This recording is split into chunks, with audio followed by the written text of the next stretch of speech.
Baik, Assalamualaikum warahmatullahi wabarakatuh dan selamat pagi adik-adik. Nah, kita bertemu kembali di mata pelajaran Bahasa Indonesia. Pertemuan ketiga kali ini membahas tentang menganalisis struktur dan kebahasaan teks prosedur. Nah, dalam menganalisis struktur dan kebahasaan teks prosedur, ada dua hal yang harus kalian pelajari. Setelah mempelajari materi ini, kamu diharapkan mampu mengungkapkan kembali struktur teks prosedur. Yang kedua, mengungkapkan kembali unsur kebahasaan teks prosedur. Nah, mengungkapkan kembali struktur teks prosedur, pada bagian sebelumnya kita sudah mencermati berbagai kegiatan seseorang yang memperhatikan prosedur. Nah, kamu sudah mendapat gambaran tentang suatu prosedur karena kemarin-kemarin pada pertemuan 1 dan 2 adik-adik sudah tahu apa itu teks prosedur, baik struktur dan susunan-susunan. Kemudian bagaimana itu pembahasan teks prosedur sudah dijelaskan pada pertemuan pertama. Nah, dalam teks prosedur tentunya struktur teks prosedur itu terdiri dari yang pertama tujuan itu apa? Misalnya kalian menemukan teks prosedur, biasanya kalau yang suka masak mie instan, ada di belakang tertulis di situ adalah langkah-langkah untuk memasak mie instan. Contoh, nah tujuannya itu apa?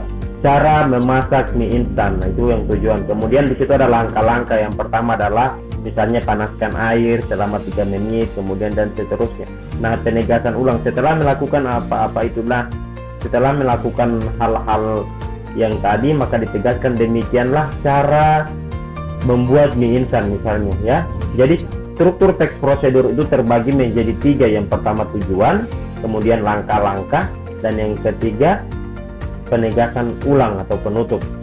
Nah, kegiatan 2, mengungkapkan unsur kebahasaan teks prosedur. Nah, ini pokok permasalahan kita pada hari ini yang harus kita bahas. Pada umumnya, teks prosedur memiliki ciri kebahasaan sebagai berikut. Yang pertama, banyak menggunakan kata-kata kerja perintah atau kata imperatif. Ingat baik-baik, kata kerja perintah itu atau imperatif. Kata kerja imperatif dibentuk oleh akhiran kan atau akhiran i dan partikel lah. Contoh, yang pertama bentuk dasar pastikan atau bentukan pastikan, kemudian tunjukkan atau tunjukkan, ceritakan, ya ceritakan menjadi hindar, kemudian akhiran ini menjadi hindari, jadi, kemudian akhirannya lah menjadi kata jadilah. Kemudian yang kedua, banyak menggunakan kata-kata teknis yang berkaitan dengan topik yang dibahasnya. Yang ketiga, banyak menggunakan konjungsi dan partikel yang bermakna penambahan. Yang keempat, banyak menggunakan pernyataan persuasif. Yang kelima, apabila prosedur itu berupa resep, macam yang tadi ya, cara membuat mie instan, dan petunjuk penggunaan alat, misalnya yang sudah dibahas, cara menghidupkan dan mematikan komputer, akan digunakan gambaran terperinci tentang benda dan alat yang dipakai termasuk ukuran, jumlah, dan warna. Nah, tugas kalian seperti tadi, karena ini ada istilah-istilah dalam kaidah kebahasan teks prosedur itu ada kata kerja imperatif. Tadi sudah dijelaskan, namun kalian tuliskan ulang pada buku tugas kalian. Apa itu kata kerja imperatif? Apa itu pernyataan persuasif? Apa itu kata teknis? Kata kerja imperatif berikan contoh, pernyataan persuasif berikan contoh pula. Kata teknis itu kalian jabarkan, kemudian kalian berikan contoh ya.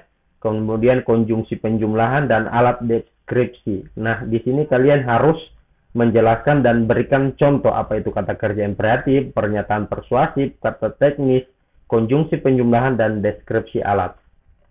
Nah, setelah tugas yang tadi, kalian juga punya tugas. Yang pertama adalah bacalah sebuah teks prosedur lainnya. Ya, yang selain itu cara menghidupkan dan mematikan komputer, kalian bisa temukan di mana saja. Kamu bisa mendapatkan teks tersebut dari surat kabar, majalah, buku, ataupun internet ya. Silakan kalian cari di internet teks prosedur. Kemudian identifikasilah struktur dan kaidah kebahasaan teks tersebut. Tadi sudah dijelaskan apa itu teks kebahasaan, kaidah kebahasaan. Yang ketiga, sajikan laporan hasil kegiatanmu dalam format tabel seperti berikut. Kamu bisa mengerjakan pada buku kerjamu atau buku tugas. Nah, di sini misalnya judul teks adalah cara menggoreng daging ayam atau cara memasak sup ayam. Sumber dari internet www.co.id. Tema memasak, contoh ya. Nah, di sini ada struktur, ada tujuan.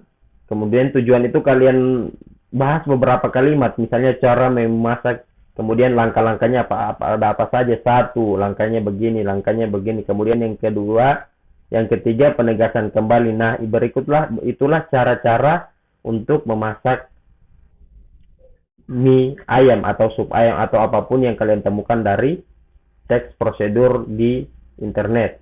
Nah, yang berikutnya adalah kata kerja imperatif, konjungsi, pernyataan persuasif. Kemudian yang keempat adalah kata teks ini. Yang kelima, gambaran benda atau alat yang digunakan pada saat kalian menemukan teks prosedur itu atau gambar alat yang disebutkan dalam teks prosedur itu. Nah, demikianlah pembahasan kita pada pertemuan ini. Insya Allah kita akan bertemu pada pertemuan selanjutnya. Sampai jumpa. Terima kasih atas segala perhatian. Mohon maaf atas segala kekurangan. Assalamualaikum warahmatullahi wabarakatuh.